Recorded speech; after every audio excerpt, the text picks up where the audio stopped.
www.jamiamadiniyajadid.org. WhatsApp group number +92 333 424 9302. ومولانا محمد وآله وأصحابه أجمعين. أما بعد،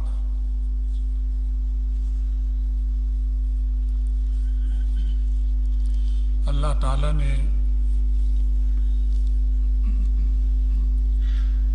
جیسے حضرت محمد رسول اللہ صلی اللہ علیہ وسلم کو سارے جہانوں کے لیے رحمت بنایا،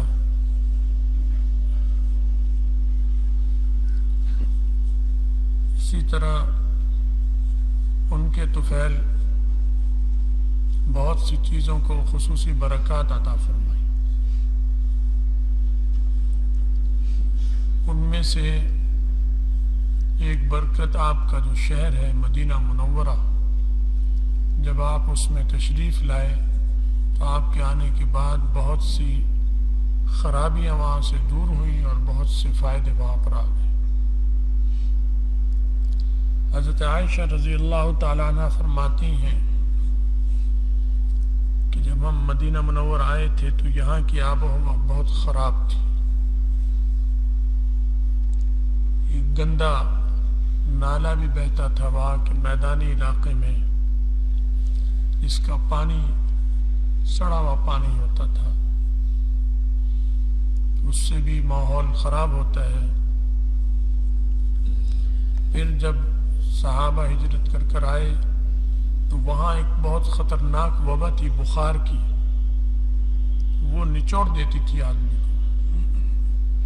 تو صحابہ کو اس بیماری نے لپیٹ میں لیا. ابو بکر رضی اللہ تعالیٰ عنہ کو، بلال رضی اللہ تعالیٰ عنہ اور لوگوں کو بھی، خود حضرت عائشہ کو اس نے لپیٹ میں لیا، ایسا بری طرح کہ وہ ان کے سر کے سارے بال جھڑ گئے، بال بھی سر کے جھڑ گئے تھے. تو ایسا خطرناک تھا. وہ فرماتی ہیں کہ جب ہم آئے تو بہت وبا والی بستی تھی مدینہ، بڑی وبائیں، آب و ہوا خراب، فضا خراب. تو رسول اللہ صلی اللہ علیہ وسلم نے دعا کی اللہ تعالیٰ سے کہ اللہ مکہ مکرمہ کی محبت ہمارے دلوں میں ایسے ڈال دے جیسے اپنے شہر اصل وطن مکہ کی ہے، بلکہ اس سے بھی دگنی کر دیں. کیونکہ پردیس یاد آتا ہے، اپنا دیس یاد آتا ہے پردیس میں انسان، یہ فطری چیز ہوتی ہے. خود نبی علیہ السلام جب ہجرت کے لیے نکلے تو بار بار مڑ کے دیکھتے تھے مکے کی طرف کہ یہ میرا وطن، اور اسے ہاتھ چھوڑ رہا ہوں. تو وطن کی محبت تو قدرتی ہوتی ہے. صحابہ کا بھی یہی حال تھا، پریشان بھی تھے. تو آپ نے یہ دعا فرمائی، وہاں کے پیمانوں کی برکت کی دعا فرمائی، اور یہ دعا کی کہ اللہ یہ جو بیماری ہے بخار کی وبا، اس کو یہاں سے منتقل کر دے اور اسے جحفہ میں بھیج دے. جحفہ ایک بستی کا نام تھا، اسے یہاں سے ہٹا کے جحفہ بھیج دے. چنانچہ آپ کی دعا کا ایسا کرشمہ کہ آپ کو اللہ نے خواب دکھایا، اور اس خواب میں آپ نے فرمایا کہ میں نے خواب دیکھا ہے کہ ایک بہت بدصورت بدحیت عورت ہے، اور وہ مدینہ سے نکل کر جحفہ چلی گئی. تو وہ جو بخار کا وائرس تھا، وبا تھی، وہ اللہ تعالیٰ نے بدحیت عورت کی شکل میں نبی علیہ السلام کو دکھائی، اور وہ منتقل ہو گئی مدینہ سے نکل کر. اور جحفہ مکہ مکرمہ اور مدینہ منورہ کے شہر ایک بستی کے درمیان ایک بستی ہے جحفہ، مہیا بھی کہتے ہیں اس کو، وہاں پر وہ منتقل ہو گئی. اور یہ اس زمانے میں یہودی رہتے تھے، یہاں یہودی سب سے بدترین انسان ہے، تو وہاں چلی گئی. ان کی گھٹی میں خباثت اور شیطنت.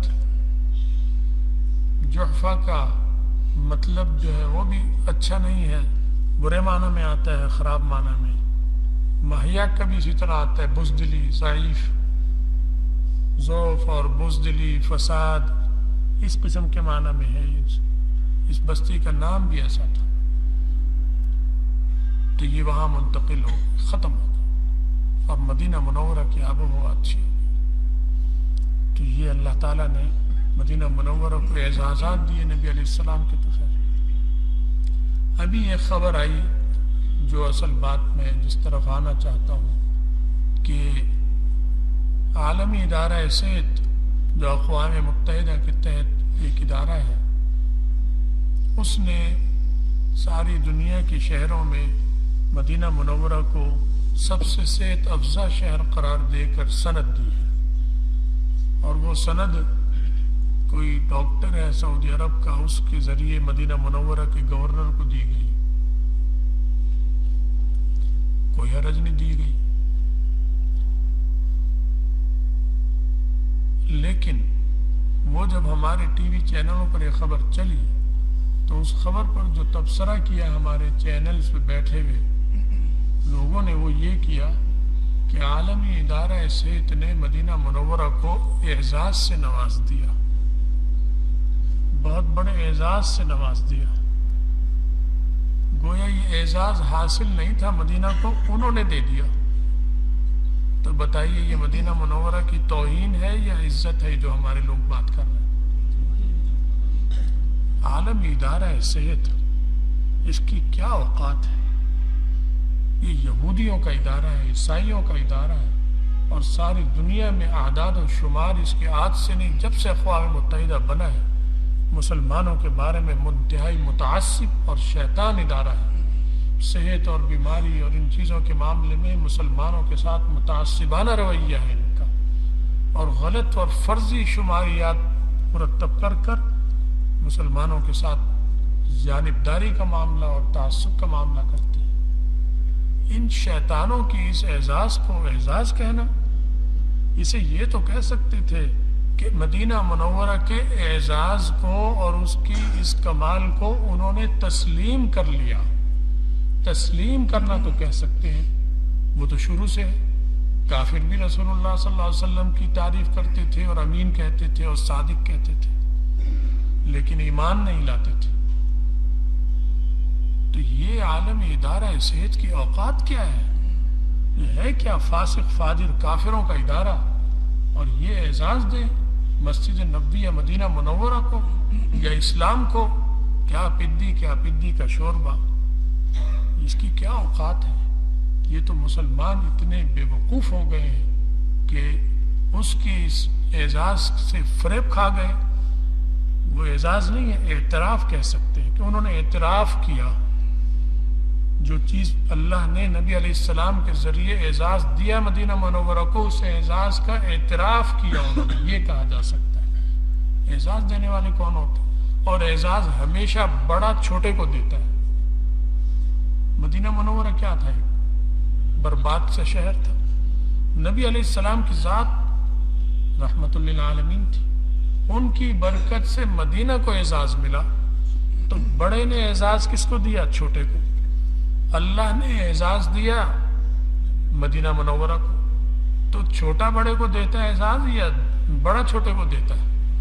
تو اگر ہم یہ کہیں اس نے اعزاز دے دیا تو اس کا مطلب ہے یہ بہت بڑی چیز ہے، ادارہ صحت مقدس چیز ہے، مکہ مکرمہ مدینہ منورہ سے بھی بڑی اس کی حیثیت ہے، حالانکہ ایک ناپاک ادارہ ہے، غلیظ ظالموں کا، فاسقوں کا ادارہ ہے۔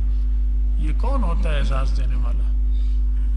دوسری اہم بات کہ اگر اس اعزاز کو ہم آج تسلیم کر لیں، اور یہ کہ جی ان کی ڈگری ایک حیثیت رکھتی ہے اور ان کی سند ایک حیثیت رکھتی ہے، تو یہ بڑے عیار اور مکار لوگ ہیں۔ آج انہوں نے یہ چیز دے دی، ہمارے سادہ قسم کے ناواقف لوگ مسلمان خوش ہو گئے۔ 4-5 سال بعد یہ شیاطین پھر ایسی ڈگری فرض کریں اگر جاری کریں کہ اب مدینہ منورہ کی آب و ہوا اور فضا سارے شہروں میں سب سے خراب ہوگی، تو بتائیے اسے تسلیم کریں گے یا نہیں کریں گے؟ تو جب ہم اسے تسلیم نہیں کریں گے تو ہم اسے بھی ردی کی ٹوکری میں ڈالیں گے۔ تو ان کی وہ سند بھی ردی کی ٹوکری میں، اور ان کی یہ سند بھی ردی کی ٹوکری میں، ان کی تعریف کی ہمیں کوئی ضرورت نہیں ہے۔ جو اللہ تعالیٰ نے اعزاز اسلام اور مسلمانوں کو اور نبی علیہ السلام کے طفیل جس کو بھی عطا فرمایا اس کے ہوتے ہوئے ہمیں کسی کی ڈگری کی ضرورت نہیں ہے۔ سورج کو چراغ دکھانا یہ کوئی بات ہے؟ سورج کو بھی چراغ دکھایا کرتا ہے؟ نبی علیہ السلام کی حیثیت سورج کی ہے، آپ کے صدقے میں مدینہ منورہ کی حیثیت بھی سورج کی ہے، مکہ مکرمہ کی حیثیت بھی سورج کی ہے دنیا کے تمام شہروں پر۔ تو اس کے بارے میں یہ کہنا کہ اس نے ڈگری دے دی اور اعزاز دیا، الیاذ باللہ، ڈگری ٹھیک ہے دے دی تو ان کی مرضی ہے، لیکن نہ ہم اس پہ خوش ہیں نہ ہم اس پہ ناراض ہیں۔ اس کو اعزاز کہنا یہ تو توہین ہے اسلام کی، مدینہ منورہ کی، رسول اللہ صلی اللہ علیہ وسلم۔ ہاں تسلیم ٹھیک ہے، کافر بھی تسلیم کرتے تھے اور آج بھی تسلیم کرتے ہیں کفار، کہ انسانوں میں سب سے بہترین انسان محمد رسول اللہ صلی اللہ علیہ وسلم ہے، اور انسانیت کا سب سے بڑی خدمت انہوں نے کی ہے۔ ہندو بھی مانتے ہیں، سکھ بھی مانتے ہیں، عیسائی بھی مانتے ہیں، کافر تسلیم کرتے ہیں اس چیز کو، لیکن اسے ہم ڈگری تھوڑی، اسے ہم اعزاز تھوڑی کہیں گے کہ انہوں نے ہمیں اعزاز دے دیا۔ تسلیم کرتے ہیں لیکن ایمان تو نہیں لا رہے، اگر یہ تسلیم کرتے ہیں تو ایمان بھی تو لائیں۔ تو یہ ان کی شاطرانہ چالیں ہیں جسے ہمیں سمجھنا چاہیے اور کسی خود فریبی میں مبتلا نہیں ہونا چاہیے۔ اللہ تعالی ہمارے ایمانوں کی اور ہمارے جو اسلام کے شعائر ہیں ان کی حفاظت بھی فرمائے، ان کی سربلندی بھی فرمائے، اور جو ہماری کوتاہیاں درگزر فرمائے، عالم اسلام میں اتفاق و اتحاد عطا فرمائے، ہم سب کا خاتمہ ایمان پر فرمائے، اور آخرت میں رسول اللہ صلی اللہ علیہ وسلم کی شفاعت اور ان کا ساتھ نصیب فرمائے۔ وآخر دعوانا الحمدللہ رب